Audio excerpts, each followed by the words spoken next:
1. Tired of the ordinary at lunchtime?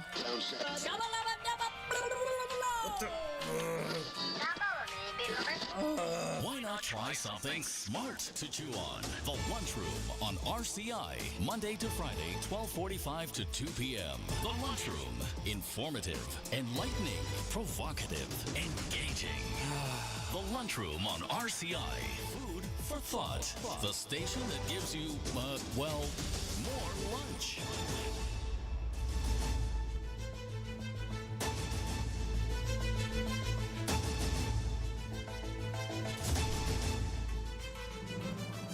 Good afternoon and welcome to the Lunchroom on Radio Caribbean International for Tuesday, the 21st of October, 2025. And this is program number 1471 of the Lunchroom. I'm your host, Calix George Jr.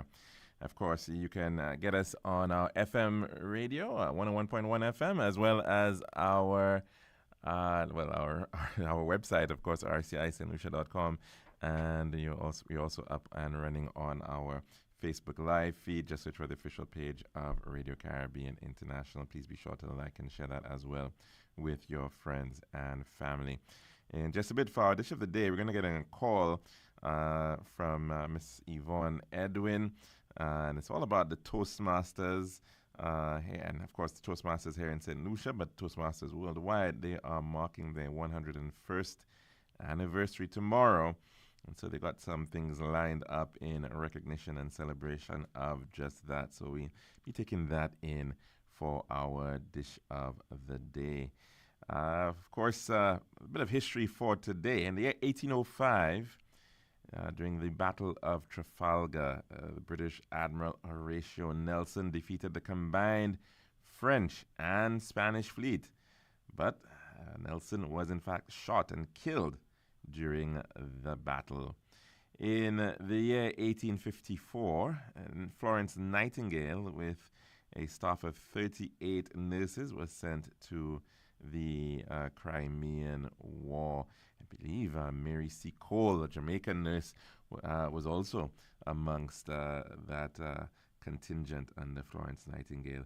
1944, on this day, U.S. troops captured Aachen, or as the Germans say it, Aix-la-Chapelle, as the French say it, the first large German city to fall during World War II. In the year 1948, on this day, the United Nations rejects Russia's proposal to destroy atomic weapons. 1950, on this day, the Chinese Communist forces occupy Tibet. 1966, on this day, 116 children and 28 adults died as a result of a coal waste heap slide that engulfed a school in Aberfan in the south of Wales. A lot of the coal that used to be coming to St. Lucia and to the port of Castries, in fact, came from the south of Wales when we were a major coaling port. In 1993, on this day, a failed military coup in Burundi, led by ex-president Jean-Baptiste Bagaza, caused 525,000 Hutus to flee, and the assassination of President Melchior Ndadaye. And just a few birthday greetings we want to send out for today. First to Miss Sadia Snack, who's celebrating her birthday today. Happy birthday to you, Sadia, and hope you're having a fantastic birthday celebration. We also want to send out birthday greetings to Mr. Lyndall Brown. Happy birthday to you. Hope you're having a wonderful, wonderful day. To Mr. Kurtwell Felix, happy birthday to you, sir. And wishing you as well a fantastic birthday celebration.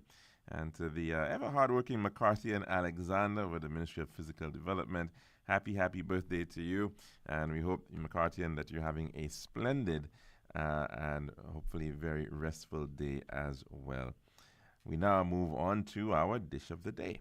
Every bed in our hospitals tells a story of someone's mother, someone's brother, someone's friend. And when that story of care is complete, it's time for the next chapter, home. But too often, discharged patients are left waiting hours, days, weeks, sometimes months, not because they want to stay, but because no one comes. We understand life gets busy, but every extra day they wait means another patient, perhaps in pain, perhaps in crisis, can't get the bed they desperately need. So when the call comes that your loved one is ready, please be ready too. Pick them up, bring them back to the comfort of family, where healing truly continues. Because caring doesn't end at discharge, it continues with you. A message from the Ministry of Health, Wellness and Elderly Affairs. Serving now, the Daily Dish. And welcome back to the program here at the Lunchroom on Radio Caribbean International. And as I indicated, tomorrow is going to be the 101st anniversary of Toastmasters International. And of course, that institution very important in building confidence and improving oratory skills and showing that individuals could make a good toast at a function, at an event, but do a lot more than that in terms of public speaking. And they are the go-to institution for public speaking training worldwide. And they, of course, are right here in St. Lucia as well, a number of different clubs on island. And one individual who's been very much a part of the institution, Miss Yvonne Edwin, is joining us virtually overseas right now, but definitely sharing with us the anniversary, the celebration of 101 years of Toastmasters International, and of course, how it's all going to be recognized and celebrated tomorrow right here in St. Lucia. Yvonne, thanks for joining us here at the Lunchroom. How are you doing? I'm doing wonderful, thank you. Wonderful. Now, 100 years? 100 years, right? Or is it 101? 101. It was established 101. 1924. 1924. October 22nd. Yes. And so 101 not out for Toastmasters. Tell us about maybe some of the origins of it. Why was this such an important... How did it come about first, and how has it gone international? So Toastmasters was founded by Ralph Smedley. It was an men's forum, actually. Women were not allowed into Toastmasters at that time in 1924. Mm-hmm. And Helen Blanchard, somewhere between 1980, would have been the first woman to have found her way on a Toastmasters table and made way for, of course, for women's entry, and it being now a diverse and equal opportunity for both men and women. Wow, did you say 1980? Within the 1980s. That's a while, that's yeah, when, okay. Yes, Mm-hmm. yes. So when it was first established in 1924, Ralph Smedley founded the Toastmasters platform, the program, and again, it was targeted for men, a place for them to speak and enhance their craft in speaking. So originally a boys' club. Yes, it was originally a boys' club, but has evolved, right, and has provided a platform for giving women a and voice in a very Yes. real way. Yes, yes. Yes, but Helen Blanchard made the way for women during that time and getting us, in. Fantastic. And would it be fair to say at this point in time, at least here in St. Lucia, that women are dominating the club? In most of the clubs in St. Lucia, we have 4 Toastmasters Club, Platinum Artistic, the UE Open Campus, Public Service Toastmasters, and the NIC Toastmasters Club. Mm-hmm. So we currently have 4 clubs on island, each offering the same Toastmasters program. It's a platform where persons would enhance their public speaking, all their communication skills, as well as leadership skills. And the club atmosphere varies. The club culture may vary, but the program is the same. Speak a little bit to the diversity of the institution, though. Is it pretty much an Anglophone institution, or is it truly international in terms of the languages that are spoken by various Toastmasters around the world? It is international. You would find Toastmasters Club. It's global. You would find Toastmasters Club across the globe. In most countries you would visit, you could just look up through the Toastmasters or Google search as to how close a Toastmasters Club would be within your area. It is worldwide, Mm-hmm. internationally recognized, and this platform gives everyone an equal opportunity for them to enhance their communication and leadership skills. And it can, even within the platform, most languages, you would find Toastmasters languages. It varies Mm-hmm. though, but you would find it in almost all. Um, well, the main ones, I should Mm-hmm. say. Mm-hmm. Yes. And so the material would be in varying languages as well, not Right. just predominantly English, but in French, Spanish, Chinese, yeah, and the likes. Wonderful. Now, Mhm. speak a little bit to the uniqueness of Toastmasters. I mean, are there rival institutions, similar types of institutions that do somewhat of the same as to what Toastmasters does, or is it really a pretty unique global institution? There are similar programs that would, but Toastmasters is unique in its craft in that it teaches, like I said, it's predominantly communication and leadership.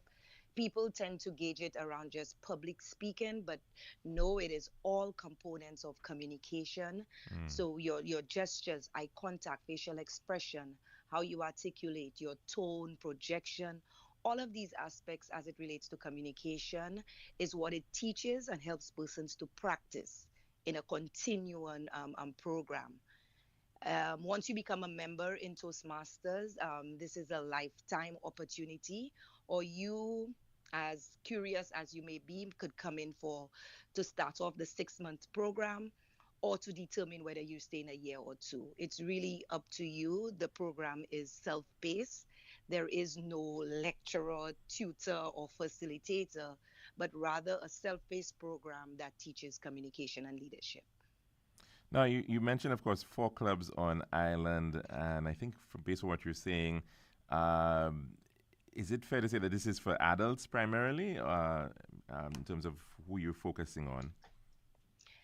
To become a Toastmaster, you must be 18 or older. Important to note is just this summer we started a youth program in St. Lucia, and we have a small cohort of young persons, just over 10, who started a summer program, and we've continued the program. So if anyone is listening out there and they want to enhance the speaking skills of a young person, you see that these concepts or these components in a young individual that you feel needs to be enhanced, Mm-hmm. you could reach out to the Public Service Toastmasters Club and get them in on the program. We remain virtual for the youth, but we also try and attempt to have in-person meetings. But of course, school and everything else makes that a little difficult. Right, But the virtual platform has been working.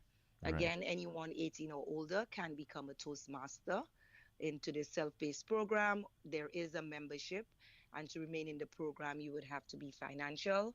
But of course, we welcome guests at any time, any meeting you want to attend.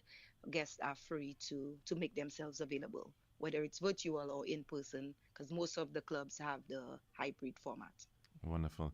And anything planned in terms of St. Lucia, maybe the Caribbean, and how this is in fact going to be marked, this 101st anniversary come Anniversary. tomorrow? Yes, last year 100th anniversary was way bigger. We, the clubs on island, we continue to collaborate, talk about Toastmasters, bring awareness.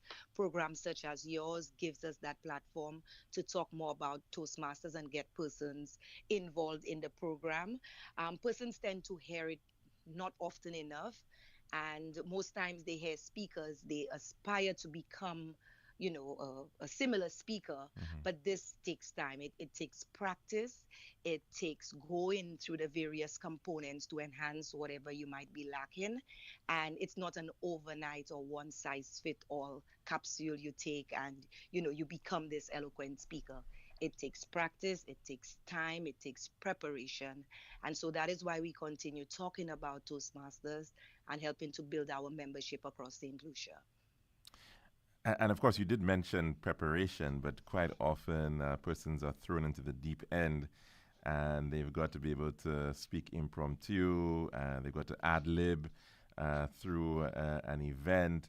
How do you assist in terms of those particular types of situations? Persons coming into the program or just an ordinary meeting come with different limitations. It's not weaknesses. We try not to focus on weaknesses, but persons may have different limitations. And so there is no one size fit all plan or remedy that you could, just hand over to someone. The persons need to come into the setting to assess and better understand where they're at with their speaking or leadership, because it's both.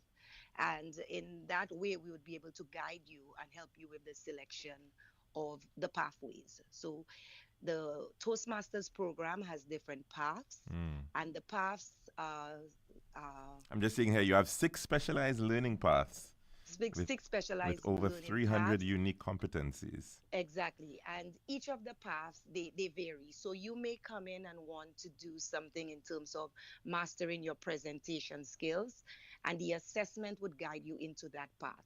Of course, you could do all 6. There are some added components, there are some core competencies that you would learn from all of the paths. But again, it is based on an assessment and where you are at, what you might need to enhance, and that's the best way we could advise someone coming in. So not just that you're shy or I want to be a better speaker.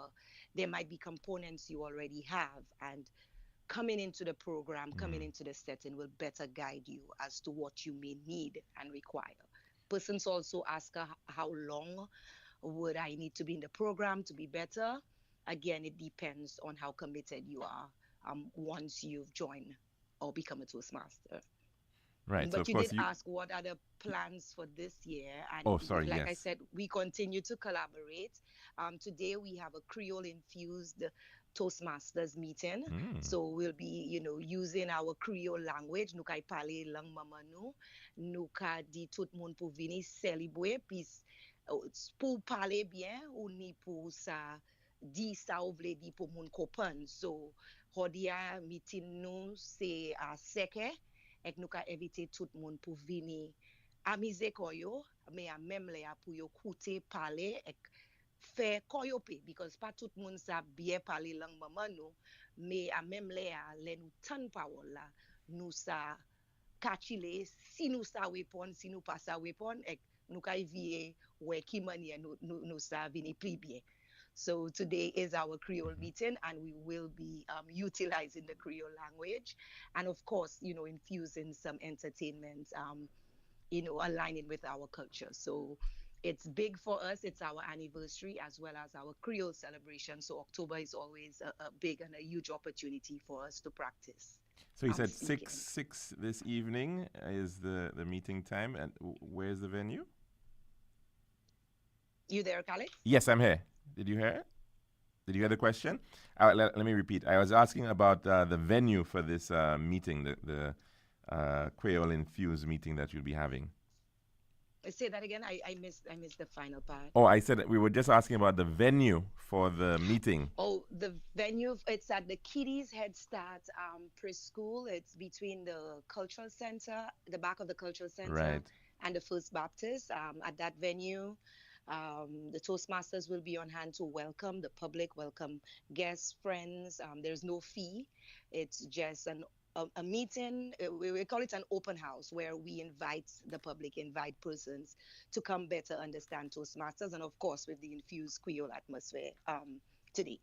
Okay, wonderful, wonderful. Good to know that.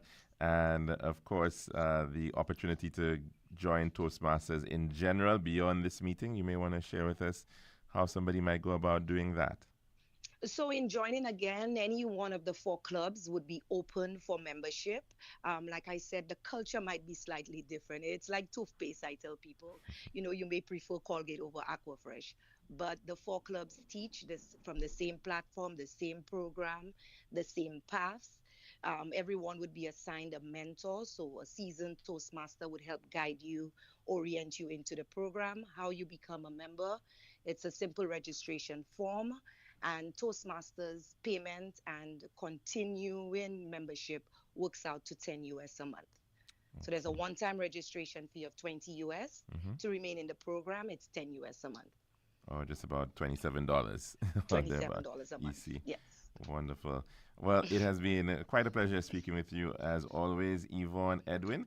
I think it's all about the opportunities to be able to communicate more effectively, and this, of course, is something that we all need in different jobs, some jobs more than others, and no doubt Toastmasters is certainly a very competent institution in terms of providing that education and creating, as you have pointed out, those pathways to be able to see advancement in communications. Yes, Any other events? Helping you with your impromptu everyday Yes. conversations. And we've seen it even with the youth. When they came in the summer, most of them felt that their parents would have just sent them to another summer camp. But by the end of the program, they were speaking a different language. And if you see their progress from that starts August to now, in some of their cases, they have evolved. They have a better understanding that even the devices they sit behind does not provide the platform for them to communicate effectively. We see how we could text and type, but communicating and speaking to persons, it's a different atmosphere. And I think I've seen that even in that short space of time, how they have evolved and better understand how important communication is. I mean, we're already a little bit over time, but I just wanted to find out one more tease of a question in terms of how is Toastmasters adapting to artificial intelligence and the ability to now have this, these modes of being able to generate an entire speech in a matter of seconds. How does that helping individuals, or is it a crutch potentially, or is it actually a blessing? I think it's a blessing because you require a lot of practice. Your mirror becomes your best friend, or even your Siri, your whatever AI device or platform you want to use can help you. And so I'm seeing so many pluses in that realm, that Siri or your AI enhanced device can help you become a better speaker. So it's an additional avenue if you want to practice. If you generate the speech, remember you have to deliver that speech. AI won't deliver it. And what are you trying to do if not enhance and become a better speaker? So you have less time in terms of preparation. Obviously, the crafting and the delivery would come from you and not AI. So I think it just gives you more time to practice. Well, I suppose AI now can also do the voice intonation and give you guidance to even how to structure, where to provide emphasis. But in the program, you also have an evaluator that would assess your delivery, which is in-person delivery. Yes. And so generating that through AI is just one way of creating a speech that is a written speech, but the delivery really comes from you. And I don't think AI would really interfere with that, but can enhance the person who is trying to develop that skill. Okay, wonderful. Thank you so much for sharing all these wonderful thoughts with us on a very auspicious occasion, the 101st anniversary of Toastmasters International. It is tomorrow, October the 22nd, but an event being held this evening at 6 o'clock at the Kiddies Head Start preschool up at Barnard Hill near the National Cultural Center, with a infusion of Creole in the program this evening. And of course, we've been speaking with one of the stalwarts of Toastmasters International here in St. Lucia, Miss Yvonne Edwin. Thank you so very much for joining us and being our dish of the day. Yvonne, have a great one. And of course, yes, we're going to shift gears at this point to end our dish of the day, and we're going to take in our weather report.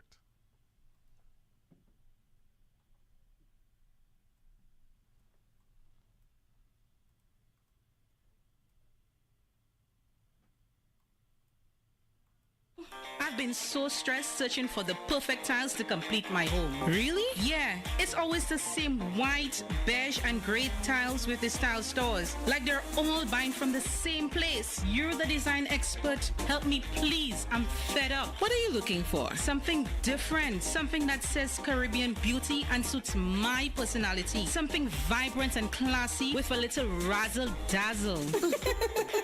Okay, Ms. Razzle Dazzle, I know just the place. Island Style Tile and Bath, they're my #1 store for everything tile. And with their new In Living Color collection, you'll find the most gorgeous tiles to give you that splash of Caribbean flair you're looking for. That sounds perfect. I'll even take you myself and throw in a free design consultation. I'll never say no to that, sis. I can't afford you anyway. Visit our Island Style showrooms in Castries, Rodney Bay, and View Fort, or call 450-452 or 453 Tile. We'll help bring your vision to life in living color.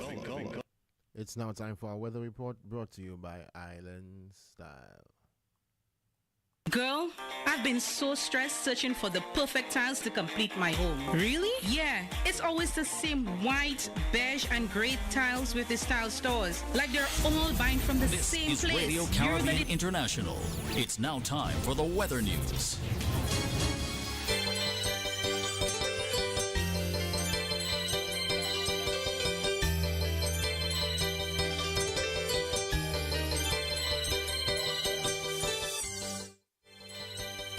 The forecast for St. Lucia Valley for the next 24 hours. Winds will be blowing from the east near 20 miles per hour or 31 kilometers per hour. Weather, fair and hazy skies, becoming cloudy at times with a few showers.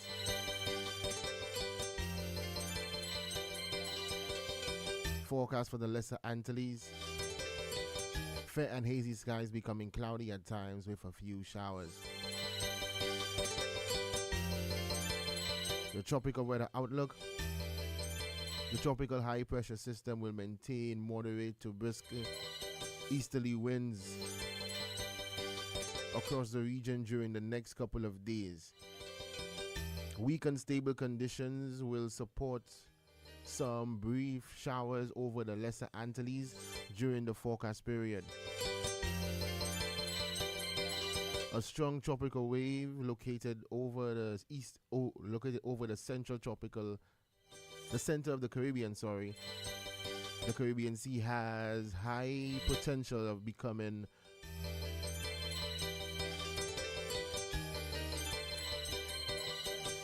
developing over the next 2 days.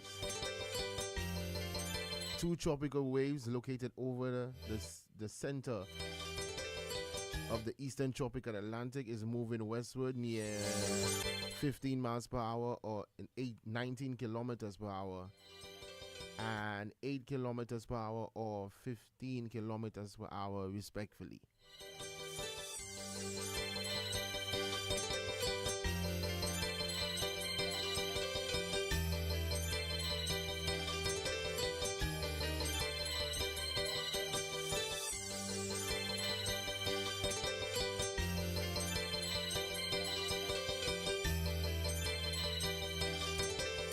And that was your weather report brought to you by Island Style. This has been RCI's Weather News. For more information, call the Weather Hotline at 454-3452. RCI 101 number 1. Girl, I've been so stressed searching for the perfect tiles to complete my home. Really? Yeah, it's always the same white, beige, and gray tiles with these tile stores. Like they're all buying from the same place. You're the design expert. Help me, please. I'm fed up. What are you looking for? Something different. Something that says Caribbean beauty and suits my personality. Something vibrant and classy with a little razzle dazzle. Okay, Ms. Razzle Dazzle, I know just the place. Island Style Tile and Bath, they're my number one store for everything tile. And with their new In Living Color collection, you'll find the most gorgeous tiles to give you that splash of Caribbean flair you're looking for. That sounds perfect. I'll even take you myself and throw in a free design consultation. I'll never say no to that, sis. I can't afford you anyway. Visit our Island Style showrooms in Castries, Rodney Bay, and View Fort, or call 450-452 or 453 Tile. We'll help bring your vision to life in living color.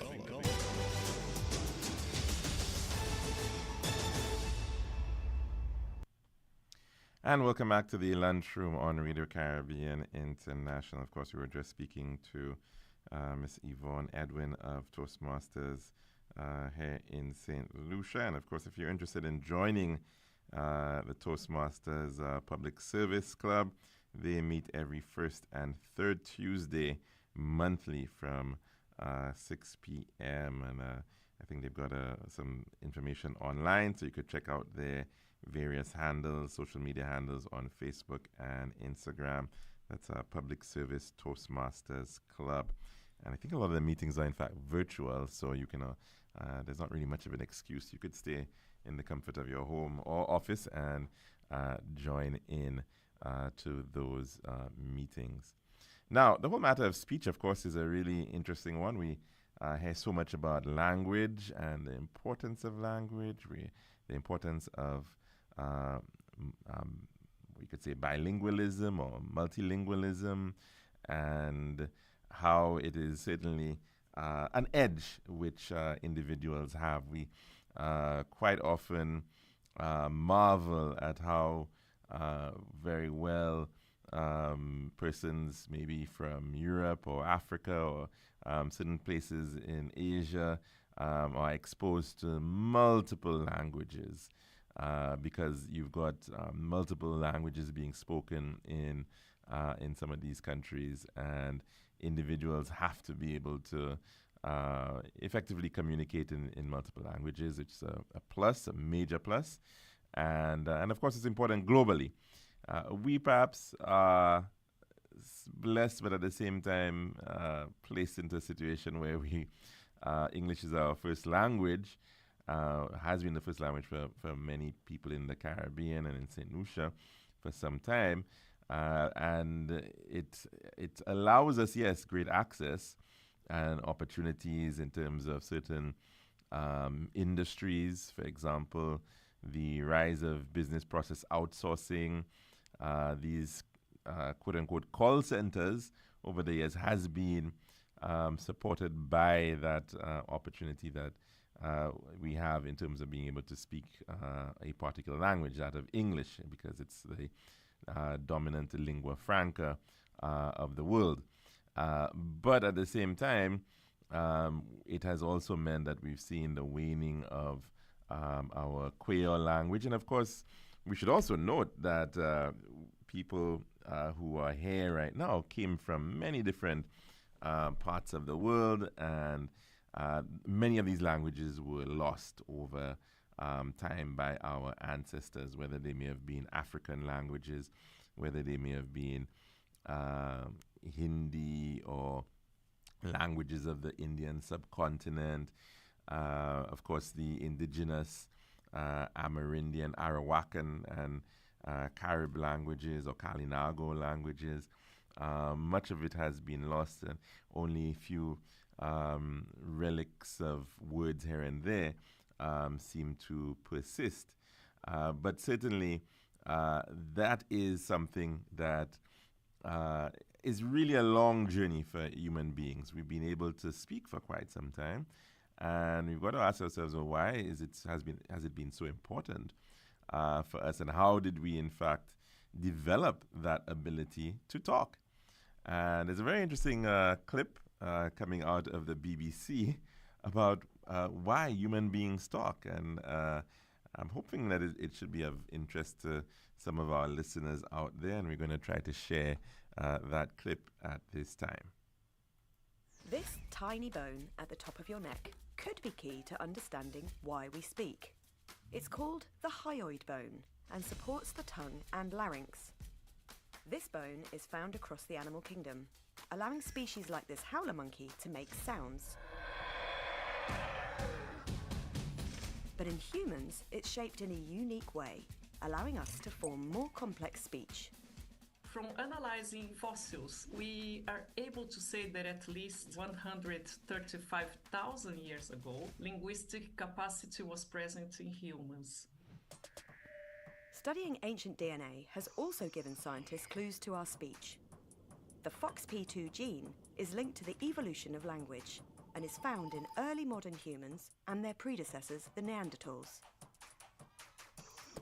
It's found in a wide range of vertebrates, including primates, birds, and even fish.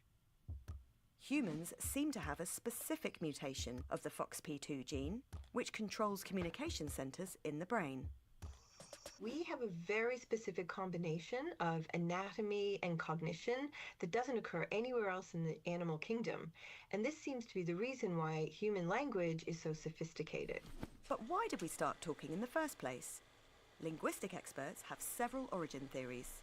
We can't go back in time to prove any of the theories about language origins, and there are a lot of them, but we can make some pretty educated guesses. One theory is that we started communicating with gestures first, while another is that cognitive skills required to make tools also helped us shape thoughts into sentences. When you think about it, it's why we talk, to keep us together and to share common ideas. Some experts believe speech evolved as a way to maintain bonds in large social groups, beginning with grooming and evolving into gossiping. Another theory was coined by the famous linguist Noam Chomsky, who argued that humans are born with an innate capacity for language hardwired into their brain. The truth is probably some combination of all of these. We were gossiping, we were developing tool use, and our brains were getting bigger over time. Ancient works of art and tools give us clues about complex human behavior and language in a way that fossils cannot. When you look at these artifacts, they can be interpreted as markers of identity, ways of telling people who are your family, who are your friends, who is your group, pretty much like wearing an Arsenal shirt today. As communities grew larger, we had more need to identify ourselves, and this could help us figure out what the first word was. Some researchers have found that whales seem to use song to sing unique identifying names for themselves. So it's possible that the first words in human language did something similar. They might have been a way to name ourselves. Some experts believe a very early language emerged with the first humans in East Africa. Some languages in Africa, they have clicks, which is something that you don't hear in other languages. Isazwakala imisindo olwimini lwesiXhosa, isiZulu, Hadza kanye nolwimi lwamaKhoisan eningizimu nasempumalanga yezwekazi iAfrika. So some hypotheses will say that these clicks, they might have been right there in the earliest languages. As humans dispersed across the globe, variation in language grew, and there are over 7,000 languages spoken worldwide today. While not the earliest spoken languages, the oldest written ones include Sumerian, Egyptian, and Akkadian. The oldest language still in use today is believed to be Tamil, spoken in India, Sri Lanka, Malaysia, and Singapore.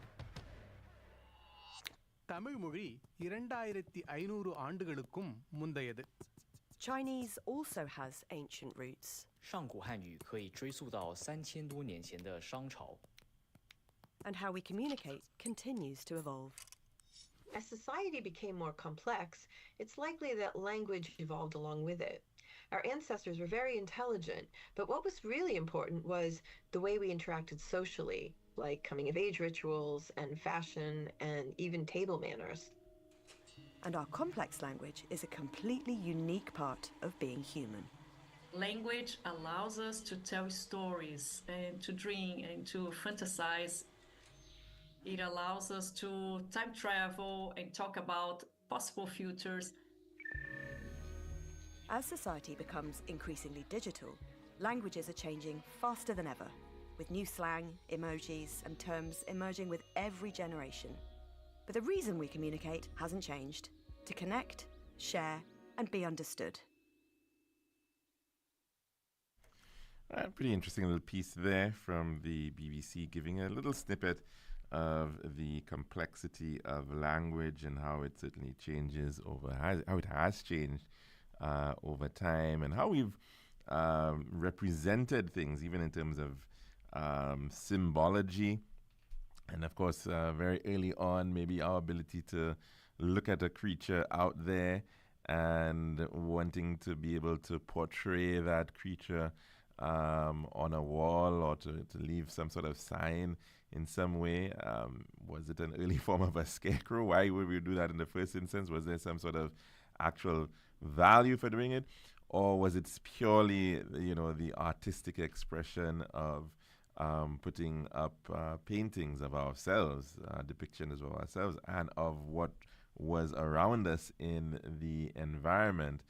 And we've also seen, of course, how we've taken this image, like, for example, an image of a bull, which is, of course, one of the very important creatures that came about in terms of agriculture and domestication of animals, and how sometimes these images, of cattle herders, really important, that image becomes a name, or a letter, rather, I should say. And we've seen how in the Egyptian hieroglyphics, how it's the bull symbol ends up becoming turned upside down, and then you end up with the letter A, or Aleph, over time. And of course, many of these symbols have changed from the pictogram to the alphabet into language, in terms of actual sound being associated with a particular symbol. So we, of course, have seen tremendous change in how we express things. And of course, ironically enough, as has come of age in terms of social media, our communication has changed, and the point being made that we're now using emojis and GIFs and various types of images to embellish our language once more. So quite ironic, of course, how we share information and how we share. So we've gone full circle somewhat in terms of this journey of communications. And of course, it will continue, no doubt, to evolve. And who knows whether we may be able to achieve even greater forms of communication. Lots being done in terms of an analysis of the brain, and whether, in fact, there are possibilities of understanding the circuitry of the brain and allowing people who have various challenges in terms of speech to be able to communicate through the use of very, very sophisticated technology that is actually just looking at how you're thinking and then coming forward with some form of expression in that regard. Very famous scientist, Mr. Stephen Hawking, very long time had challenges in terms of expressing himself, but he was able to do so through some of that. And that's becoming a lot more available, not just for the persons who can afford, but really it's becoming a lot more affordable, I should say. And so definitely the ability to empower people who may even have speech impediments or different challenges in terms of speech can in fact find ways of ensuring that they can communicate effectively. Now, of course, if you want to call in to tell us what's on your plate today, please feel free to do just that.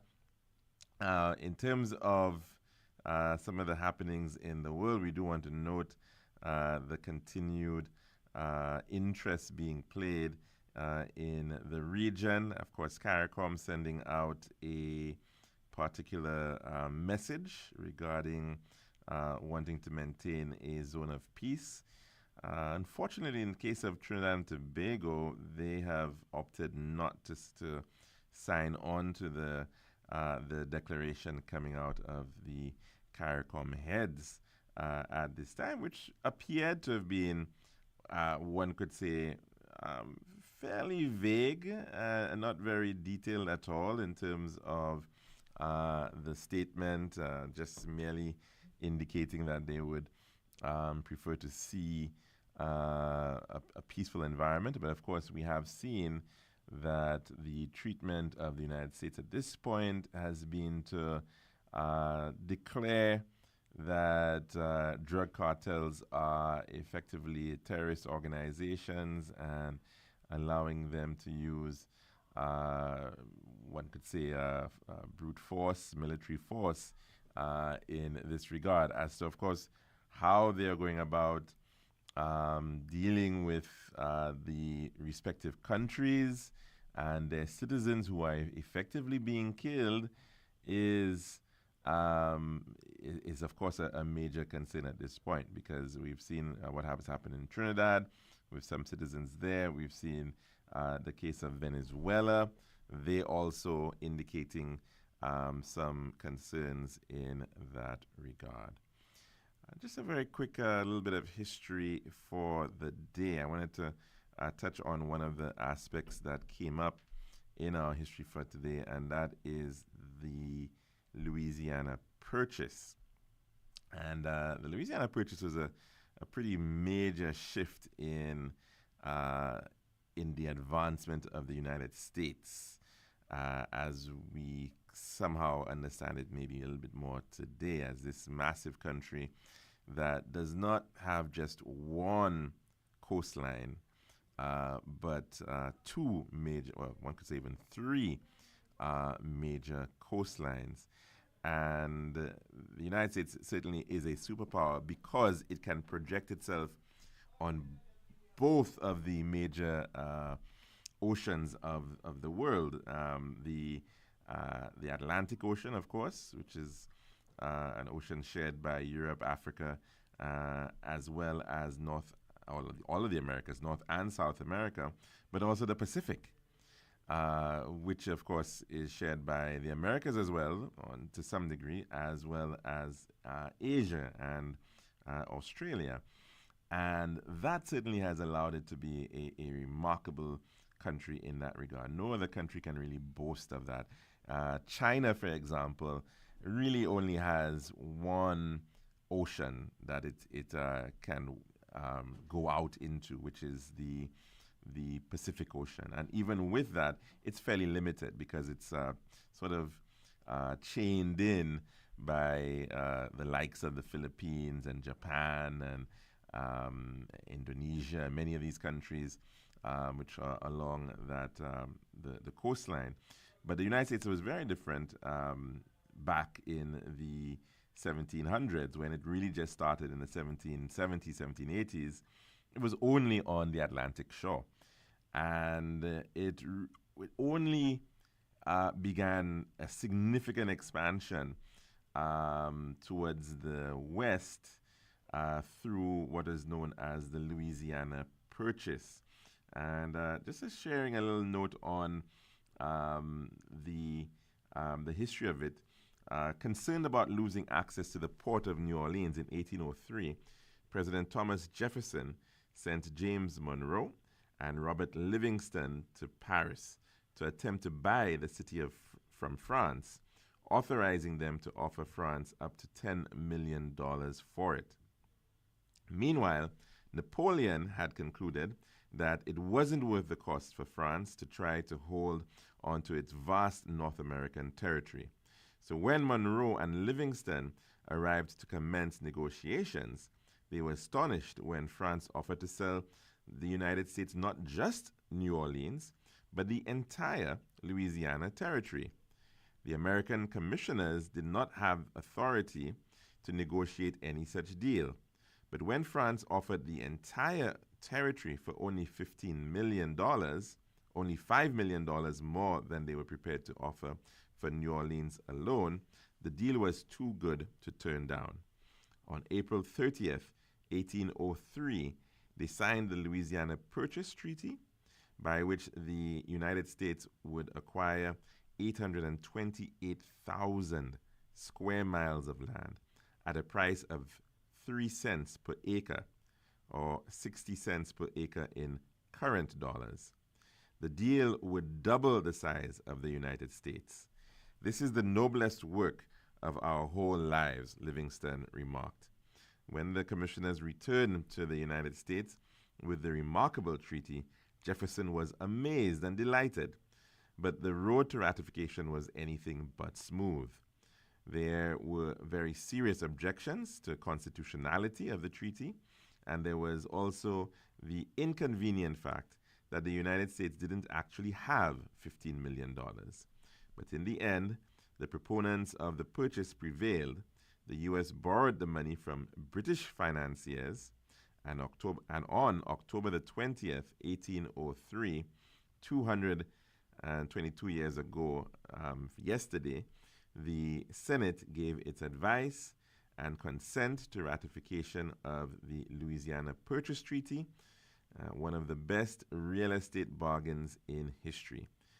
Quote, from this day, the United States take their place among the powers of the first rank, Livingston said. That piece coming from a page called A Daily Dose of History, and really allowing for a significant expansion of the United States. What that eventually led to, of course, was further decimation of the indigenous Indian populations who were present in that region, because that part of the United States from the Mississippi River, of course, as was being mentioned, the whole idea was just getting the port of New Orleans, and the port of New Orleans being so very important because it was the gateway to the Mississippi River, and the Mississippi River being the world's longest navigable river.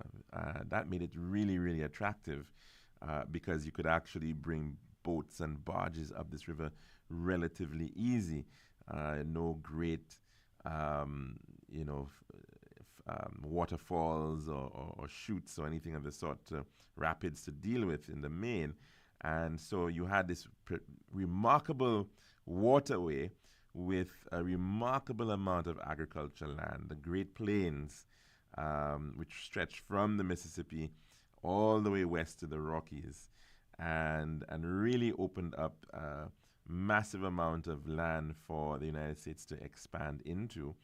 And of course, you then saw the extension of the United States into this region, and later on, after war with Mexico, eventually getting as far as the Pacific and being able to take in areas which we now know as the west coast of California and Oregon, Washington, right up into the Pacific coast. So a major moment there, you could say. The sale, again, quote unquote, of land, which was then claimed by France to the United States, but of course, also within that territory, significant American Indian population, indigenous populations, were unfortunately met now with the difficulty of an expanding United States of America. So that's another little piece of history just to end the program for today. Of course, we do hope that you can join us tomorrow for another one. We'll be back to our Republic Corner, and we'll be joining them tomorrow to discuss some offerings from Republic Bank EC Limited. But in the meantime, wishing everybody a very blessed and happy Tuesday. I'm your host, Alex George Jr., saying goodbye.